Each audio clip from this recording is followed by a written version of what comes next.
Greetings, Taekwondo family. Welcome once again to Miami Minutes, the show that brings you light fisting action every Saturday night. I am one of your hosts and fisters, I don't know. John Parker, that's my name. So I prefer my light fisting on the Sunday morning. The heavy stuff is a Saturday night. That's true. You know, if you really want to go for it, I think Saturday's the night. Well, Saturday nights... What's that Elton John song?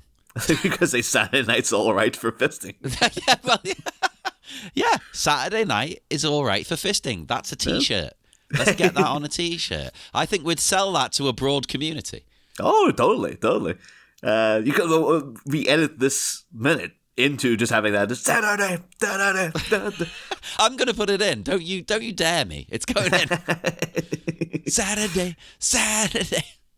Although almost any song would probably improve this minute, to be fair. Not that anything technically on display is bad, but it's 2 minutes in a row now of when it's YK Kim wants to show off, basically. That's what this is. And I get it. It makes sense in the movie, but breaking it down minute by minute makes it a bit of a challenge. You don't notice how long this is when you actually watch the film. But this Saturday night we are all, taking part in some fisting. The minute starts with respect, and it ends with opening wide for Master. Although the look of stunned horror and surprise, I don't think it was like an intentional opening. It was just more like, holy Christ, you got me, when I didn't realize my mouth was slightly agape. Slightly? It was gaping. God, I need to. Now I sound like I'm being deliberately. No. Oh, Jesus Christ. Well, then we gotta get it. Actually, it's more towards the end of the minute. But for all of this whole thing, it's like, well, this is YK Kim to showing off a training regime that he probably does with a lot of his students. Absolutely.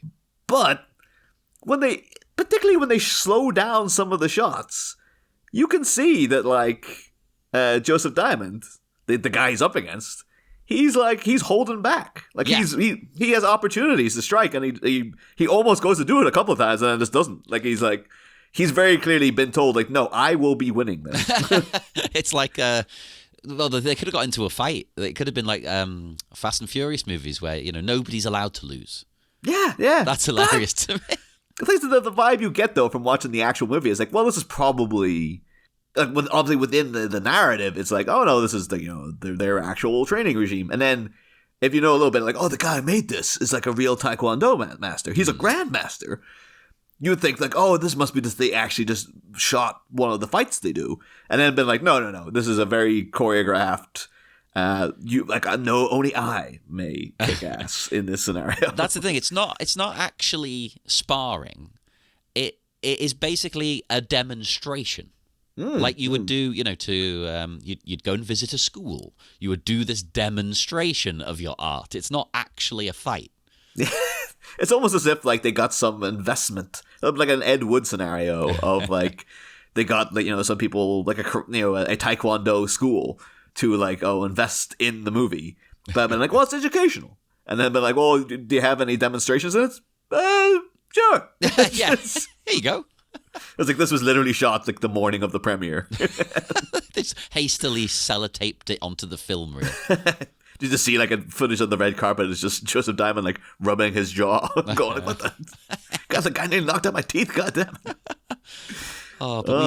We are back at the beginning here, and we are given the honor of receiving Master Kim's bow. That's a good bow, not a shit bow.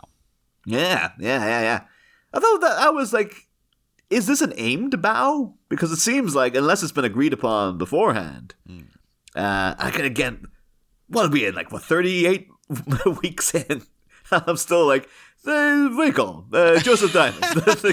Whatever his character name is. You've got good reason to forget. We've watched this movie countless times over the years, and we don't remember. Well, the fact they're all again. We've mentioned it before, but they're all called. It's all J names. So his name's Joseph.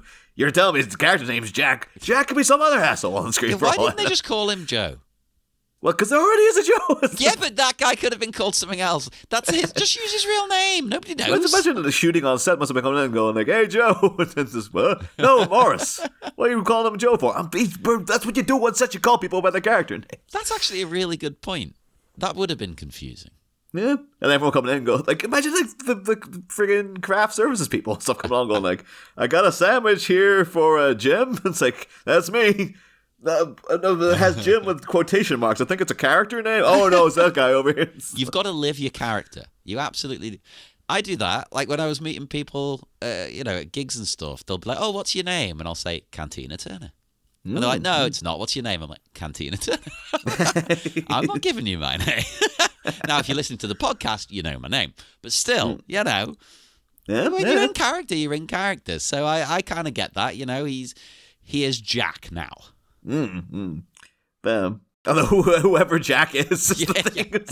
I suppose it's like halfway to method without becoming an insufferable prick. Yeah, well, you never know. They could have been insufferable pricks about it. That's true. So, it just feels like it's going on in some kind of Andy Kaufman-esque nightmare thing of just like, who is who? Who is what? What the hell's happening on the set anymore? And then just like, YK Kim is Mark. Mark, okay? Everybody remember what to call him. Yeah, he's got the one that stands out a little bit. But the thing about everybody always calls him Grandmaster.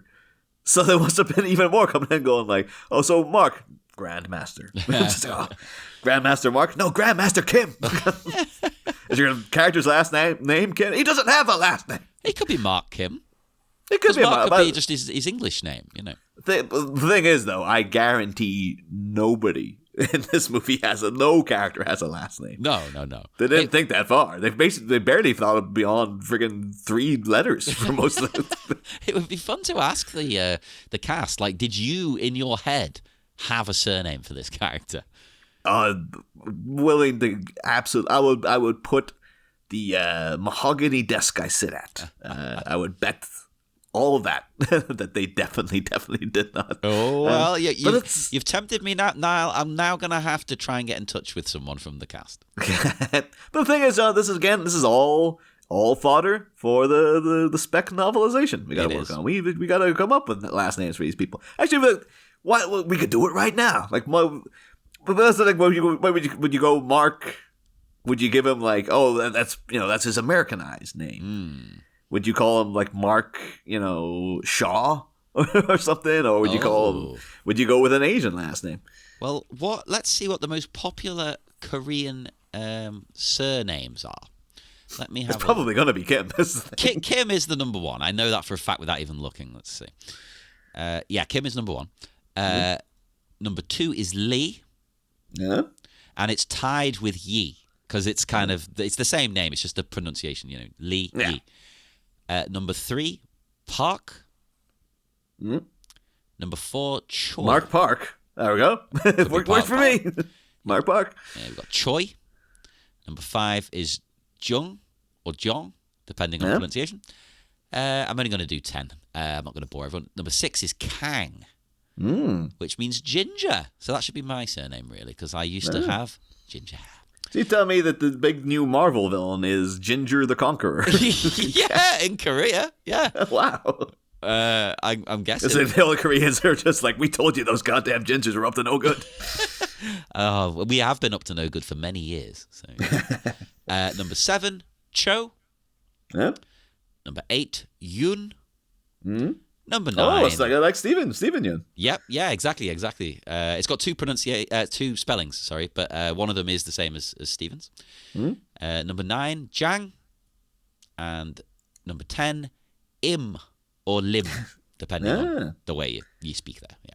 I'm glad I would happily stick with, I believe his original, back when he was in Korea, it was Mark Park.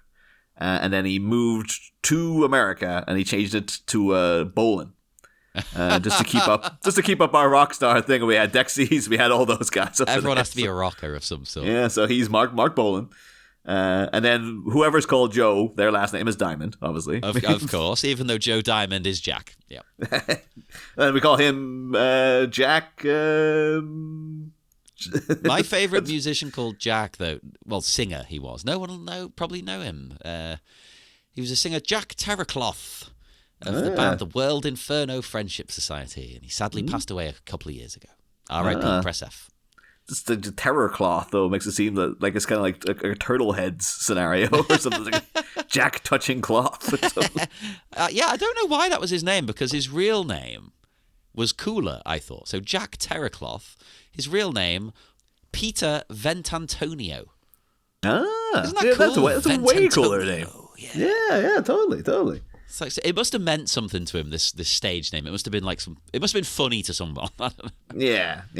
Although wasn't it like Alice Cooper's got a pretty cool real name as well, doesn't he? Though, like he's what's his name again? Let's see. Like Vincent Fernier or something. Like that's it. Yeah.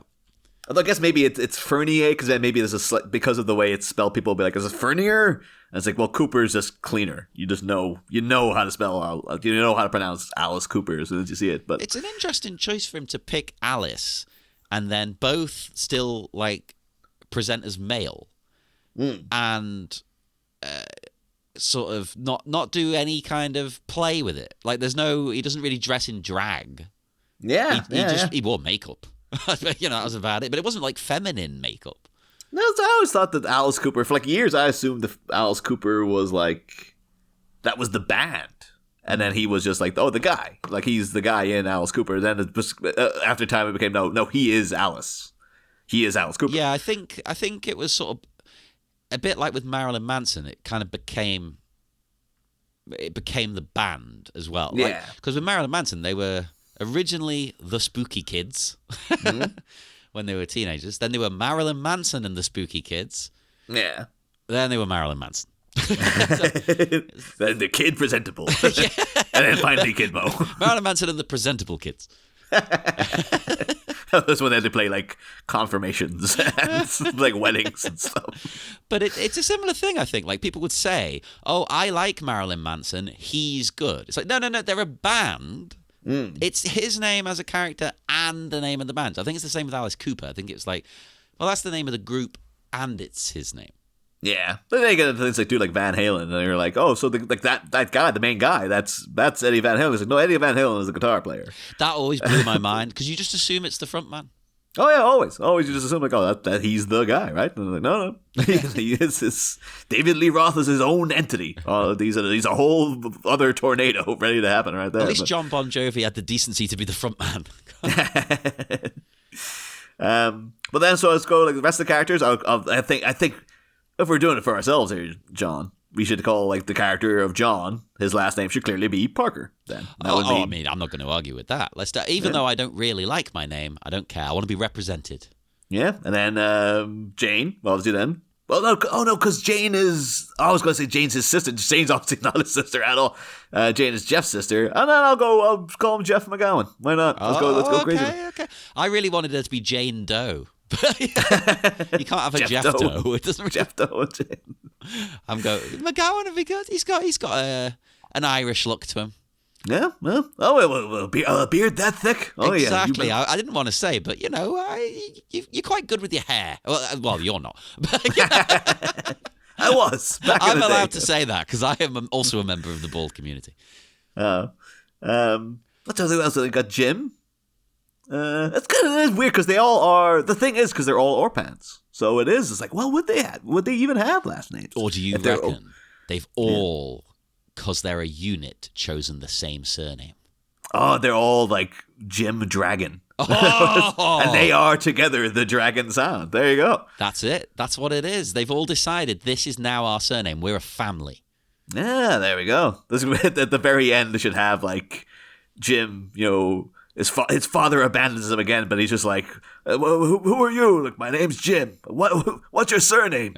Jim Dragon. Whoa. He looks over, he sees the Force ghosts of Mark and the other guys, even though they're not dead. That'd be amazing. That'd be absolutely phenomenal. Holy crap. So what I'm about to ask might be what you were going to ask ages ago and we didn't get to. Because, like, wordlessly, Jack gets up to take Mark on. So my thought was like, is this pre-arranged, or can anybody just decide to challenge him for leadership of the orphan dojo whenever they feel like?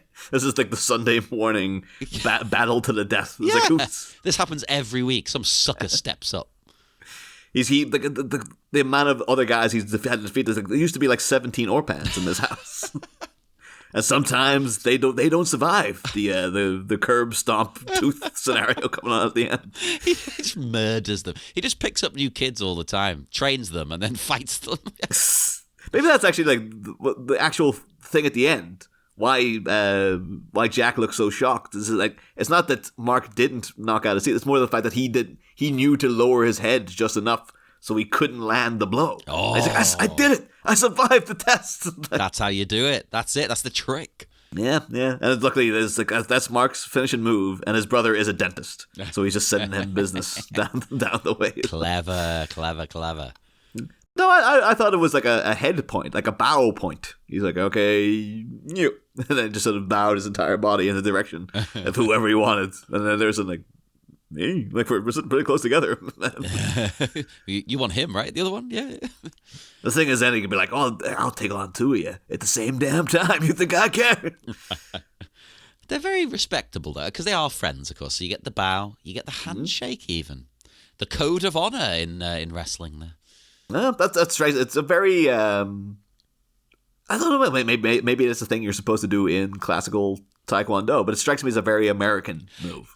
Yes. The old handshake. I got the vibe that Kim has added that to be like a kind of, well, this movie's all about the bringing together of worlds and cultures. And so we're gonna do the bow, because that's my thing, and we're going to do the handshake, because that's your thing. That just reminds me as well, though, because, I did play a lot of sports when I was a kid. But, like, when you were forced to do it in PE, you play, like, basketball and football matches and stuff like that. And I never recalled, like, having to, like, shake hands with anybody before or after. But I have seen from, like Dazed and Confused, the movie.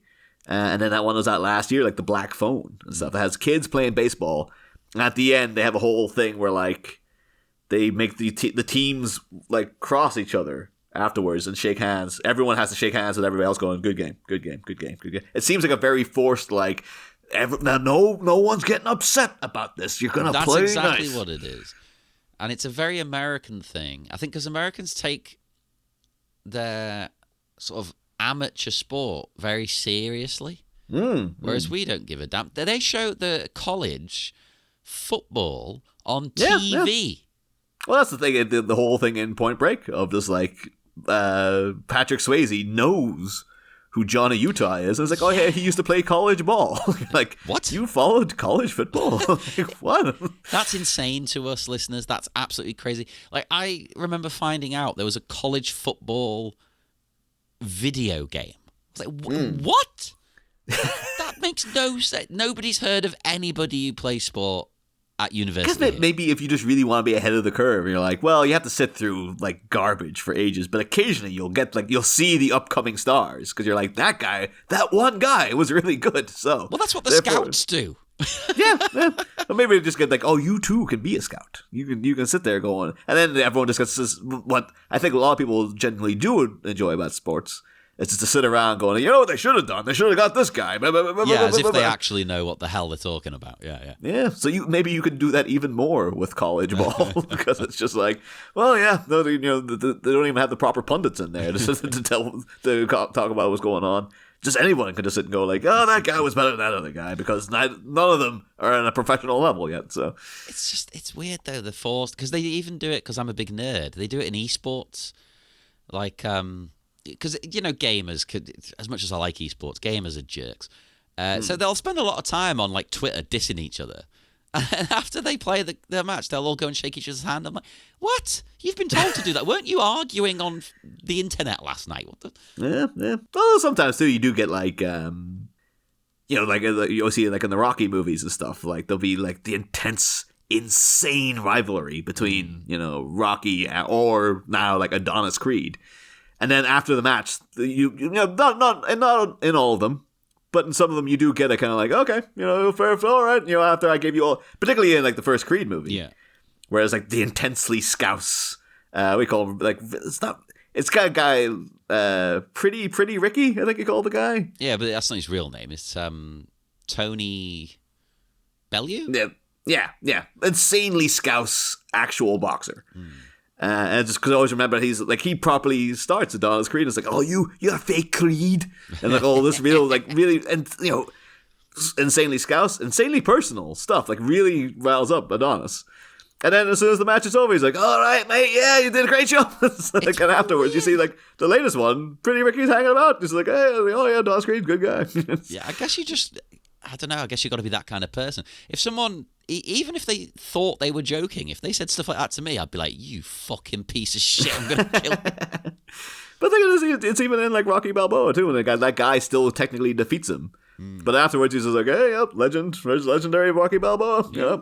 That's like, everyone pay him respect and I stuff. guess it's like it's a warrior thing. Yeah. Maybe, you know, like, not just literal fighting. I mean, because sport is sort of a stand-in for fighting, isn't it? Yeah. So maybe it's that kind of a vibe. Maybe, yeah, if you're playing, like, what did you say, baseball? Yeah. Maybe it feels like a war, you know. And of course, I have to always shout out my favorite of all those ones.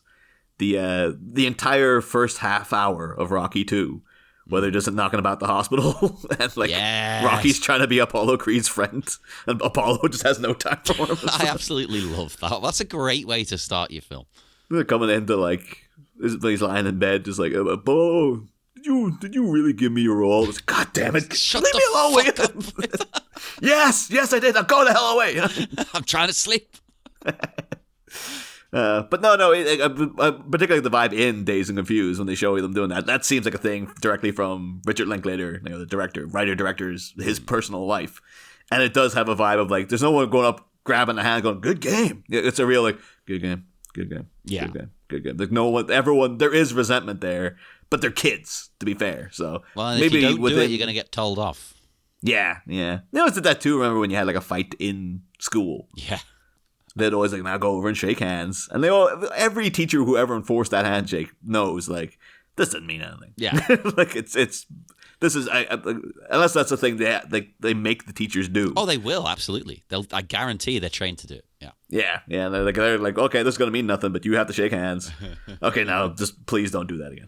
Like, just go off. And if you do it again, just let me not be the guy who has to come and deal with it. Because I cannot be bothered with this. I got my own stuff going on, man. But I completely forgot to mention one thing I liked. Oh, okay.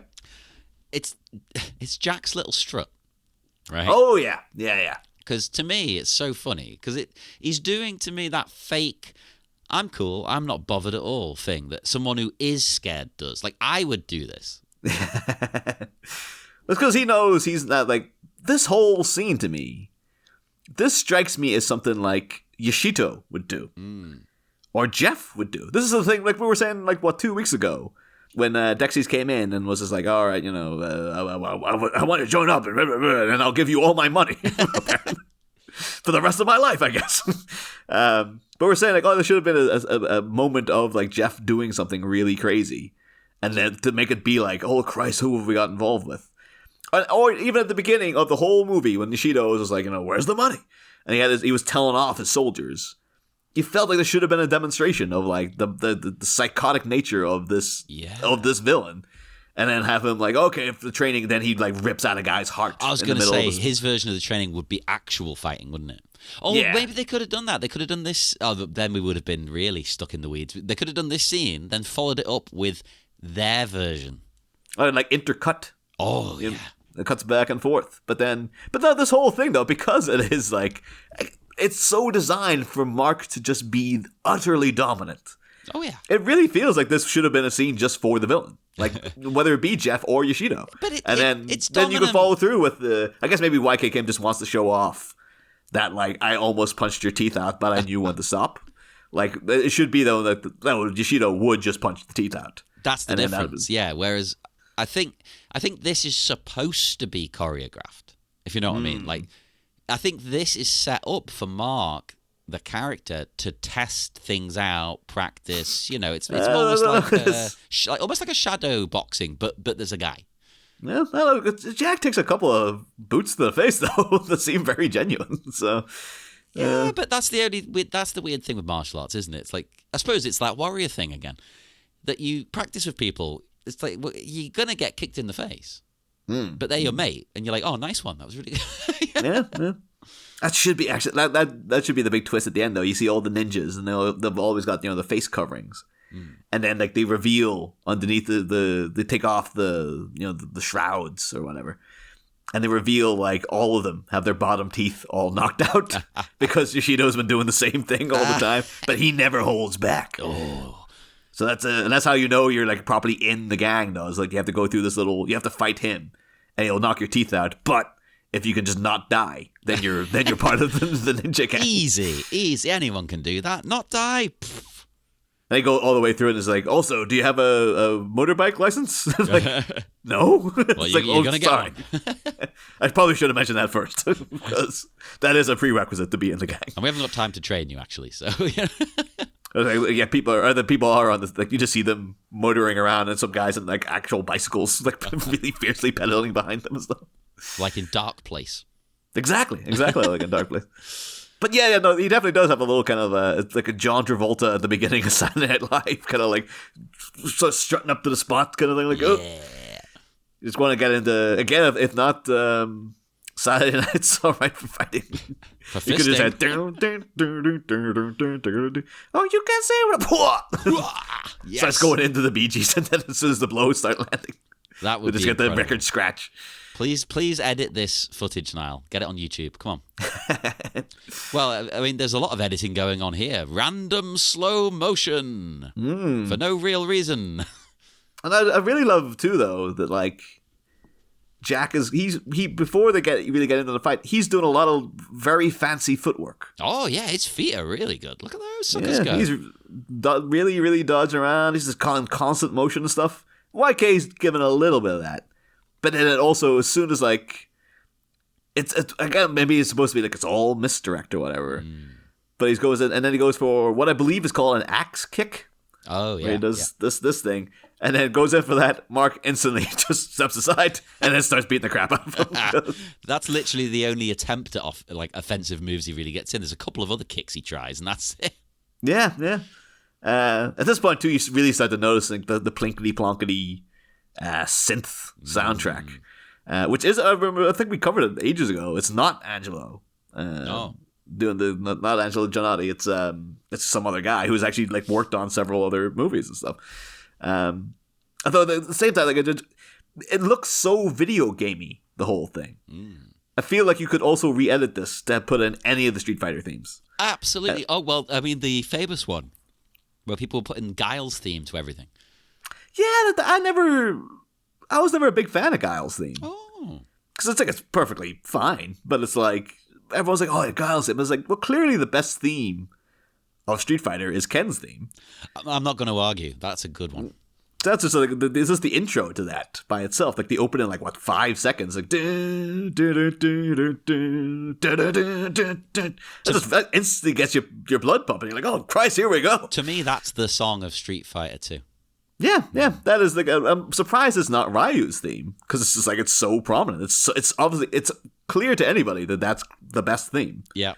So why isn't it too like I guess Ryu is like Ryu is technically he's in my mind's eye he's the main character, even though I guess like you're like, well, it's an ensemble thing. Yeah, but no, he's definitely the main character though. He's the focus. Well, he was the focus of the advertisements, and he was if I remember, he was the only character you could play in Street Fighter 1. And if you were player 2, you were Ken, because it was just a colour swap. Basically, it was the idea. I might have got that slightly wrong. It's been a long time since I played Street Fighter 1. Nobody liked 1. Yeah. I think, no, it is always weird that people just go, yeah, Street Fighter 2. Just, but what about the first one? I don't forget about the first one. No, I've got it. I've got a collection of them all. And I played it for like a laugh for about 10 minutes and was like, yeah, that's enough. But no, but that theme is that is like the Street Fighter theme. Yeah. And so it's just weird that like people are like, Guile's theme goes with everything. It's like, it's not as cool as Ken's theme, though. But it is cool. Yeah. You can't diss it. It's a good one. It is good. That's really weird. I found out like a couple of years ago that I just assumed like, oh, they got on some like old like if you looked up who did the music for Street Fighter 2, like it'll be some like proper middle-aged composer He was like, very experienced, et cetera, et cetera. Yeah. Like the end. I don't know if you've seen Tar, but like, no, not yet. No. Spoilers for Tar. Ends up having to do video game themes, and that's kind of like her lowest ebb and stuff. And people have talked about that ending so much. They're like, this is just like the greatest ending of all time. I was like, oh, it was kind of funny. I didn't think it was the greatest ending of all time, but yeah, I found out like years ago that all the music for Street Fighter 2 was just done on a keyboard by like some lady in her 20s. Was it just like someone in the office? I think it was just like a 22-year-old like music student. Because I remember her name was Yoko Mashimoto or something. Because it just really struck me as well. Because the fact she's called Yoko, and then the lady who also did all the music for Cowboy Bebop was also called Yoko. But she's like properly legendary. Like the Cowboy Bebop music's so good. And then to actually see Yoko Kanno was her name. Like she's just like a proper force of nature when you see her interview. She's so lively and stuff. But then you got to find out this like, particularly too in gaming culture, which kind of has a history. Whether it be accurate or not, for sort of associated with a little bit of misogyny here and there. Yes, unfortunately. But you just know all those guys would all love all the Street Fighter songs, and it was all written by like a 22-year-old woman. And there's just, and she was just sitting there going like, okay, well, Ken, okay. Is that good enough? It's like, yeah, that's fine. Yeah, but these kind of people don't. I mean, synths were made by a trans woman. Yeah, so, yeah. Wendy Carlos. They're stupid, these people. They don't know. The things they're rallying against are the things they bloody love secretly. Yeah. But the thing is, I would kill for the Street Fighter music to be in this scene, because the actual music they have is just very like, that guy's probably there like, oh, you need something? Again, because they probably shot this the day of the premiere, so they're like, oh, but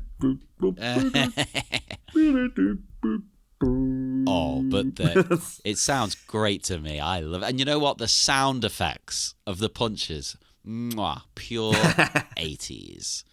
So there's a lot of sound effects, and then there's one blow that I think Jack land. Like he tries to land a blow, and Mark just kind of catches it, and that's got a very like lame kind of like an actual sound effect of a guy. It's like, we didn't need to, because his blows have to be crap. Yeah, so, Mark's have to be 10 times as powerful. So his hands are like, let's make a sound, like a mini nuclear bomb or something going on. It's ridiculous. And you know what? It kind of disproves my idea that this is just, it's not even a spar. It's, a demonstration. Because why, if it was a demonstration, would you be striking your best friend that hard? It's full on going like, whoosh. I'm sorry, when you just said, it's not a spar. It just reminded me of way years ago. American listeners won't know the company, but there is like a grocery store chain called Spar over here. And it's like, I worked in one very briefly, and I remember like the day before I started, I looked it up just to see like, we'll see what I'm getting into. And apparently online there are people who review like grocery stores, like they go on and they keep a tab on each like the Walmart on such and such a corner will have an entry, that kind of thing. Yeah. And I just remember some guy wrote the headline was, "It's Spar, Jim, but not as we know it." Oh, in a good way or a bad way? No, he was like, the store's too sleek and it's too futuristic looking. So he wants it to be shit. Well, the thing is, his was just like, no, this is too, and this would have been like, they might have just refurbed the building a little bit. And he's like, no, it's too cold and sterile and all this. It was the fact, though, that he took the time out of his day to write a review of a Spar and then titled it, "It's Spar, Jim, but not as we know it." It's just like, well, what's wrong with it? I don't know. It's just a bit, like, cold in there. It's a bit sterile. It was like, well, it's just because all supermarkets are like that now. Yeah. So maybe he's remembering a warmer time back when it was like, no, you'd go in and terrier puppies would go up and lick your heels. And everybody knows your name. Yeah, everyone would stop and they shake your hand as you go past. Or bow. Good shopping. But yeah, for some reason when you brought that, I just thought it was a bit sad that someone took the time not to write that. So the line, "It's Spar, Jim, but not as we know." People review everything. Stuff you wouldn't even believe. People probably review public toilets. In fact, I guarantee they do. I came across someone put up on Instagram recently, the comedian I follow, but she was just putting on her stories like, I love this kid so much. And it's this little boy reviewer. He's only about like 12. And he's just this little kid in America. And he's just decided on his Instagram he's just going to review things. Okay. But he just go like, let's try some Doritos Cool Ranch. Let's try it. And he just like him to sit and he just opens up a pack and he just goes, it's really good. 10 out of 10. No details. Everything's 10 out of 10. Like, and every time, and the thing is, he won me over too because he's like, I love this kid. He's so positive. That's such a kid attitude, isn't it? Like, oh, everything's either the worst thing ever or the best thing ever. Yeah, he's like, oh, my mom bought this thing. It's not the brand I usually like, but let's try it. Okay, it's okay. 10 out of 10. Okay, 10. It's like, let's review the one soda that's left in the fridge. And it's just like him. It's orange juice. 10 out of 10. I mean, orange juice is always a 10 out of 10 to me. You can't have bad orange juice, even the cheap stuff. Oh yeah, not orange juice. So you have to really screw up orange juice. But anyway. You know what? Before we move on to one of my favourite parts of the minute, we actually can take a drink. We can take two because there are two face kicks. So take two. I think if Joseph Diamond himself was here, just like, oh, was there one? No, there was two. I can verify there was two. He's got the scars to prove it. There you go. I took one big one. I didn't do two. It was easier. But then, oh my God, one of the finest things in cinema history. What would he call it? The fist to mouth? What on earth? So Mark, in slow motion, goes to punch him in the mouth, but stops at his teeth. I think it's supposed to be one. Like, he's that good, he's that skilled, he can stop a millimeter before crushing your skull. Yeah, no, I think that's 100% what it is. But he's clearly moving in slow motion outside of slow motion to line it up properly and not hurt his mate, right? Although, to be fair, like, it's some of the best acting in the movie in that case, because Joseph Diamond looks like he's got a look of genuine terror on his face. It almost strikes me as if, like, YK Kim negotiated doing this with him, and he's like, no, I just don't want to take the risk. I don't want to take it. He's like, okay, fine, I'm fine. And then he actually did it, and he's just like, oh shit, oh no. Told you. And he's looking at the camera, going like, did you at least get it? Or maybe that's what the whole take is. He's just him, because he does kind of look at the camera as if like, is that it? Do I have to do it again? It's such a again, in the context of the movie, this is one of your best friends in the world. Imagine being so heartless as to be like, I'm going to pretend that I'm going to kill him. That'll be good. So like, oh, don't worry, it's just for the take, but I am going to take you over and curb stomp you. Don't worry, my foot won't collide with your head, but it'll really, really look as if I was about to.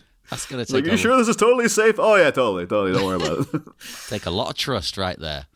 Yeah, but then again, though, before in the lead up to that, though, there are so many little moments of like, there's one point YK Kim has his back turned to him, and it looks as if Jack's about to hit him in the back, and he visibly, because they slow it down. Yeah. He visibly goes, no, kind of backs off a little bit. I don't know whether it's like, oh, I can't, maybe you're supposed to think like, I can't land the clean blow or something. Maybe. But I don't know. I'm trying to rewatch it back now just to look out for that. It really, really looks as if he's just sort of like, nah, because he's supposed to win. So I can't like actually hit him. Which makes me think it's a demonstration again. There is one little. It reminded me really of like secondary school drama class when every play would just descend into every like time. Oh, go off, boys, and write a scene that you have to do, and it would always end up with people just fighting. Yeah. But it's around like 32 seconds in. There's a bit where Mark goes to do a kick. Yeah. And Joseph, like, he just spins in the air. The kick's nowhere near him, but he kind of spins in the air as if this was like, oh, this is how I dodged the kick. But it was really like, of all the footage you had to slow down, and are you sure there isn't another way you could edit this? You know what you could do? Just not have the scene in at all. No, you can't get rid of this classic. It's all, I guess maybe if it's all, you can't just open with him with his mouth agape and Mark just about to punch him in the teeth. That should have been the start of the scene, actually. That'd be fantastic. Because you'd be like, what is happening? Someone explain this to me. It's just that 2-second shot of him going, "Gah," and then cuts to the next bit, and everyone's like, "Oh, what was that weird edit there?" We would have missed out on all this fun. And I don't mind that spin kick thing. Again, because I'm sticking with it's a demonstration thing, because you don't try and strike each other the same in that. So I think it's just like, just practice your spin kick. Don't kick my face off. Yeah, yeah. So I can live with it. I think it's fine. I found it here. So it's at 37 seconds. Mark goes back turned, and then it seems as if Jax just starts like punching the air. Yeah. It's like he has the opportunity, and then he just decides to. He starts looking down at Mark's foot when he could be like punching him in the head, and it feels very much like it's 100% like I've deliberately stopped. Oh no, he has, absolutely, yeah. And it's like, oh, good job, kick in the face, and just for another one, here's a punch in the throat. How dare you try and catch me off guard, you piece of shit. It could be like, again though, if this was Jeff or Yoshito, it would be like, never, always take advantage of weakness or something. Like, whenever you see you should be doing like a thing of like, oh, Mark, I've twisted my ankle. Oh, let me help you, Sensei. Snaps his arm or something. That kind of thing. Well, I mean, this is basically, Miyagi-Do versus Cobra Kai. So these guys are the Miyagi-Do. They wouldn't do that. Yeah. But Cobra Kai, Yoshito, I wonder if because we have a new Teenage Mutant Ninja Turtles movie hurting its way towards us. Actually, it looks pretty good from the trailer, and I know Seth Rogen's like he's the big cheese behind it. Knowing that he's been on things like How Did This Get Made and stuff. Yeah. I wonder if he strikes me as the kind of guy who probably watches Miami Connection. I would love if they had a bit of the turtles sparring and Splinter's just Mark doing this. It's just this exact scene. But like instead of Jack, it's Raphael or someone. Oh, that would be fantastic. Let's do that. Well, not us, but Who did they get the thing? Oh, no, it's Jackie Chan doing Splinter. That's right. I was going to say they should have got YK Kim. I guess it would have been weird like if they're sitting there, they had two names, they're like, YK Kim, Jackie Chan. I imagine one's a lot cheaper, no offense. That'd be the thing, like, it's not the one you expect. There's that Jackie Actually, Chan. That's a good point. YK Kim's got, he seems to be making a lot of money. Yeah. And maybe he'd be like, I'm not a ninja. It's Taekwondo I do. Maybe it's offensive. Ninjutsu has nothing to do with my art form. So. That's true. He's against the ninja. Oh, he is? Oh, totally. So there you go. Sequel confirmed. Is Jane and April O'Neil form a new girl group? They go. Oh, yes. This has to happen. I could imagine April like leading a group.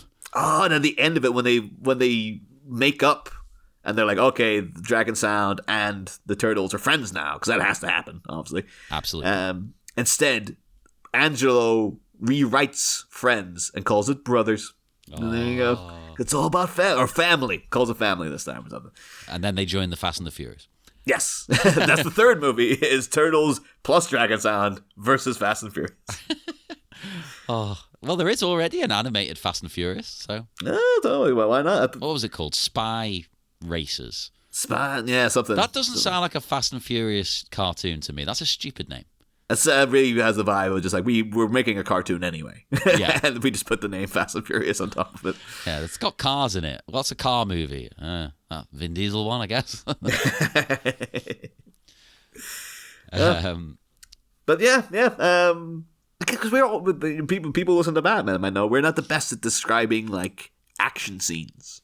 And this is basically just a solid minute of guys punching each other. It is, but I tell you what, I do really like this scene. I enjoy getting to see how people practice and train. And also, to me, I got the vibe that this isn't Mark that we're watching. This is YK Kim.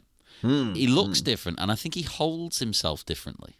He's finally let that fantastic acting performance go for a second. You could see the real man within for once, for a glimmer of a second. You gotta have an eagle eye to catch it. Yeah.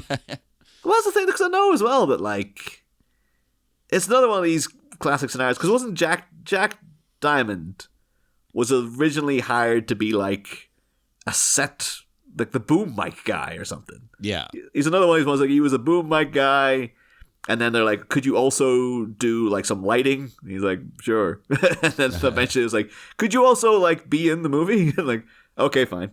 And then eventually they were like, also, we need to rewrite a lot of this. Could you be the screenwriter? He's like, sure.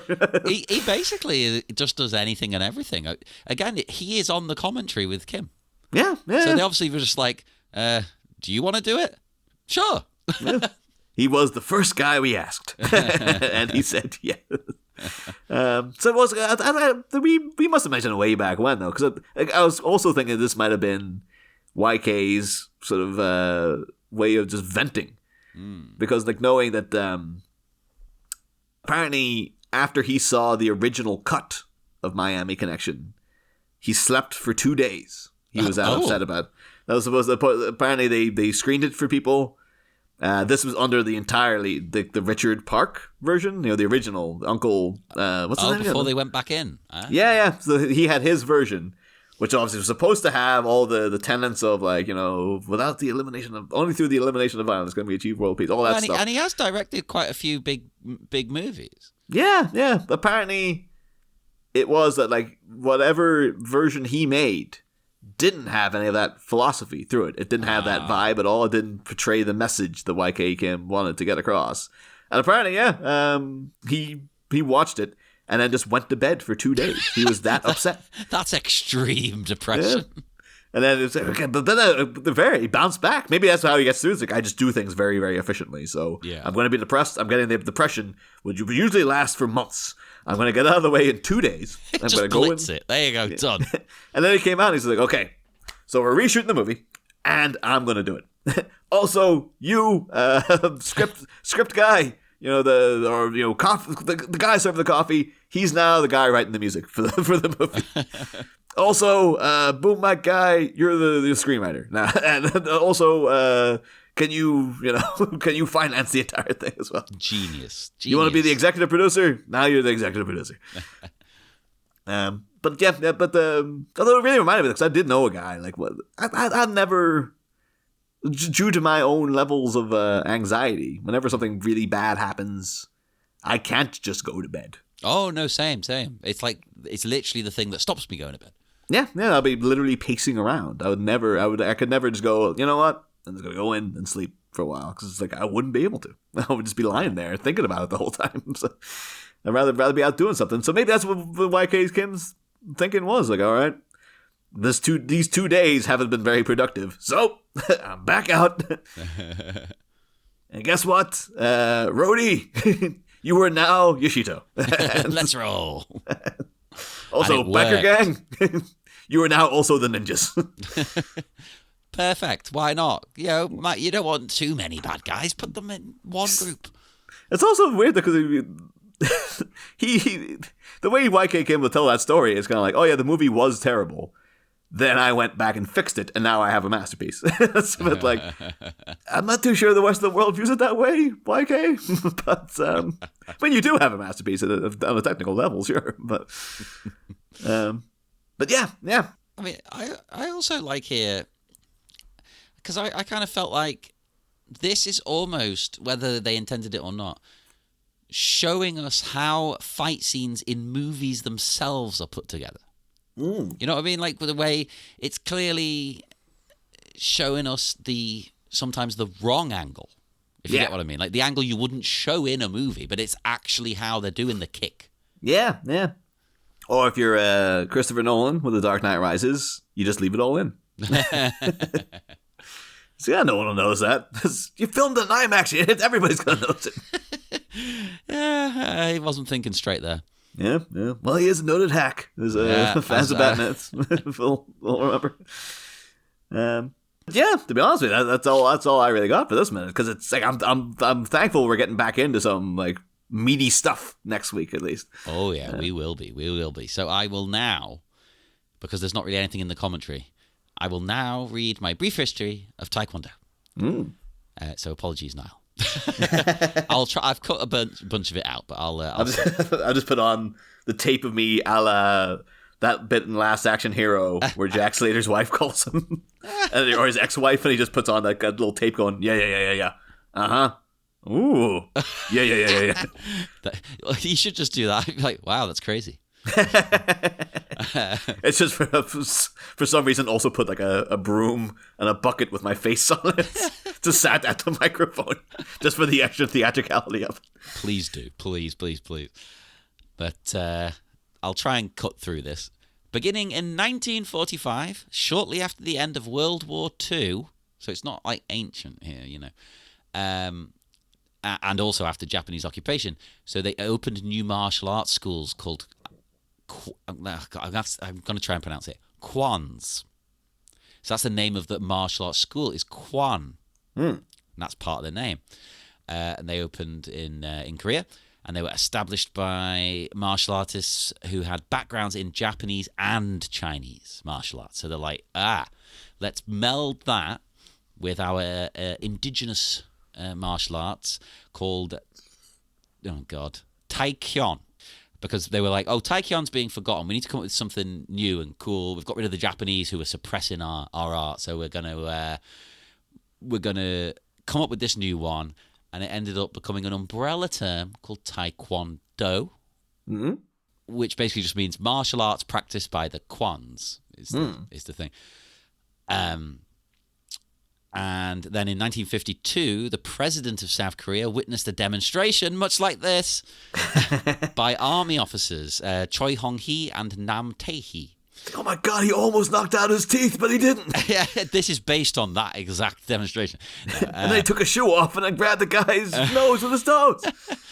But he was a bit confused. He thought it was the old martial art of Taekyon. He was like, Taekyon, that's great. Everybody should learn that in the army. Everybody. But they had to explain, like, no, we've done this new thing.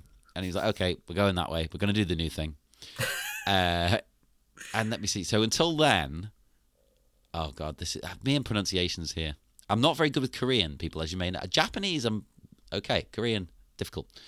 Until then, Tang Soo Do was the name used for Korean karate. It's like their version of karate. Using Korean Hanja pronunciation, which is their version of Japanese kanji. And kanji is the one thing I don't really know in Japanese. It's the kanji is the elaborate one that's based on Chinese. Yeah, it's all connected. Tell that to Kanji Club, John. Yeah. Kanji, we'll tell that to Kanji Club.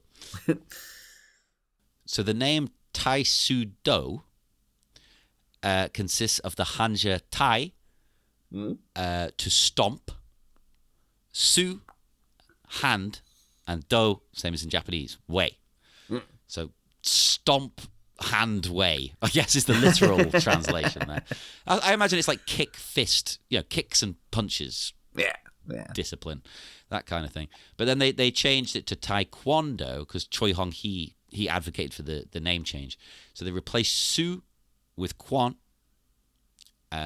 which means fist instead of hand. I think he wanted to be more specific.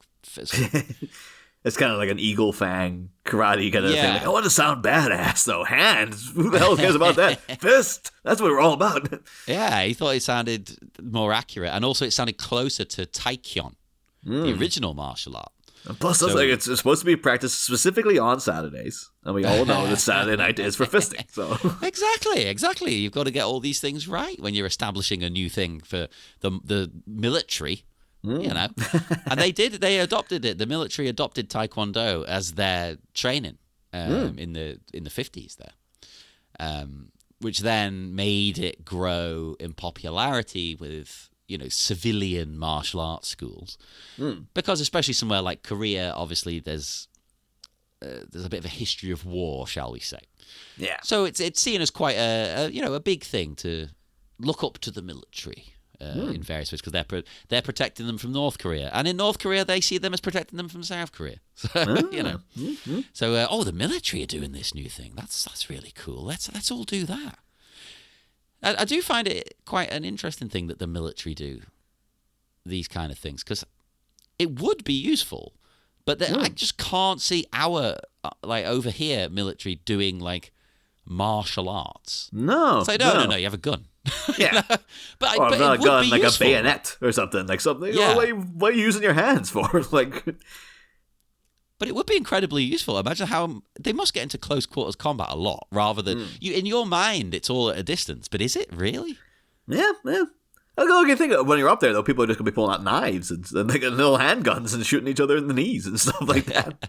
Well, if it's a knife, though, Taekwondo will help you take it out. You know. Yeah, that's true. Again, it was helped developed by and for the military. So I imagine disarming someone is a part of the traditional technique. Yeah, because you said it was developed in the 50s. So was it during the Korean War or? Let me see. Hang on. I know a bit about the Korean War, but I don't know the exact start date. The war began 1950. This demonstration to the president was 1952. So 1955 is when they actually were creating a unified Korean martial art. What Tang Sudo is what they initially called. Maybe that's why there's not been any like second Korean War, because they're like, I know you see that guy, grab that guy's nose with his toes. Like, we don't want to go over there. That'd be pretty humiliating if somebody did that to us. Maybe that's literally it. That's what stopped North Korea. They're like, we don't want to mess with those guys. They use their feet. And also us too, just as like after the Korean War, it's like, you know what?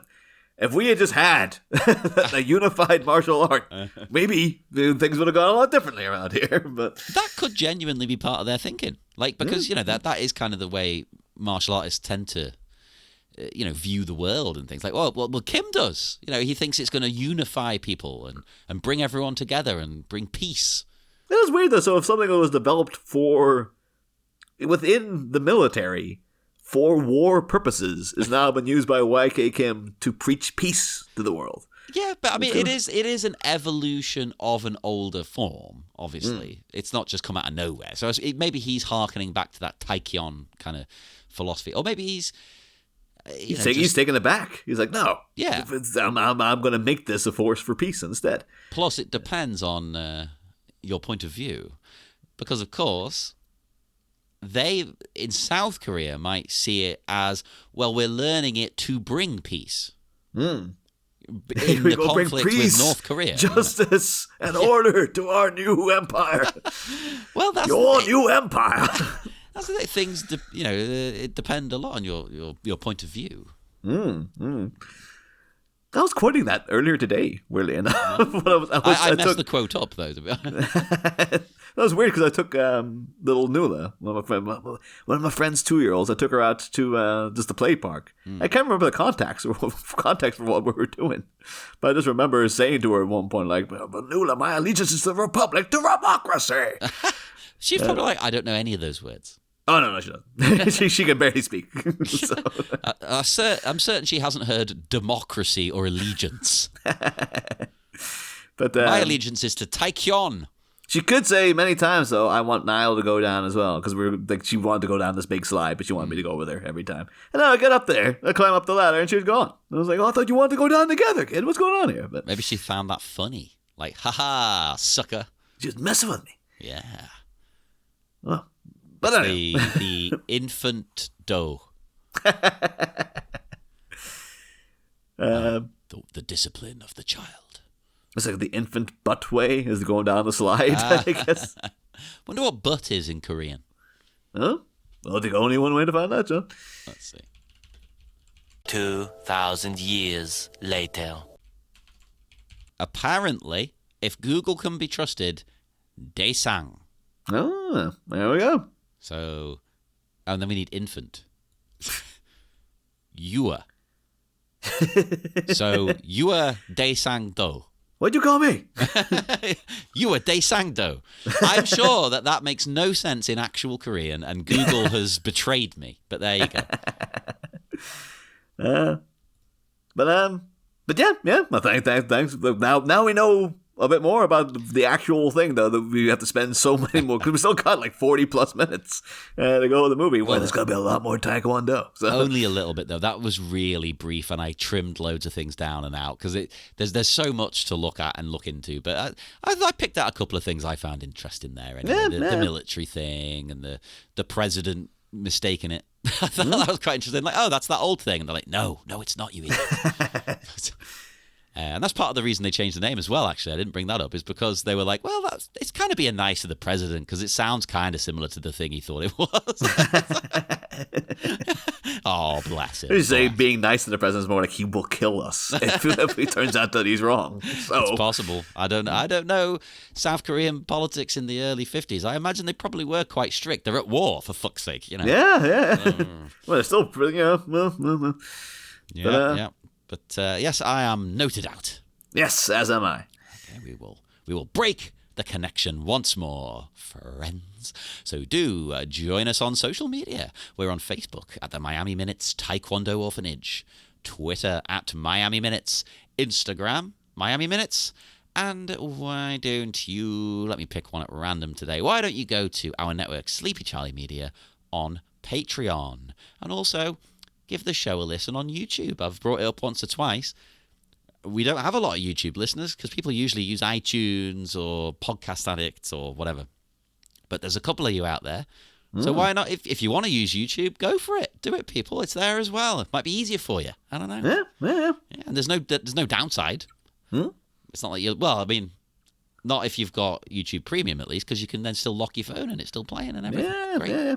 And so you've got loads of mobile data. You can still listen to the show by just just turn on the data, put on the YouTube video, and just walk outside. There you go. There you go.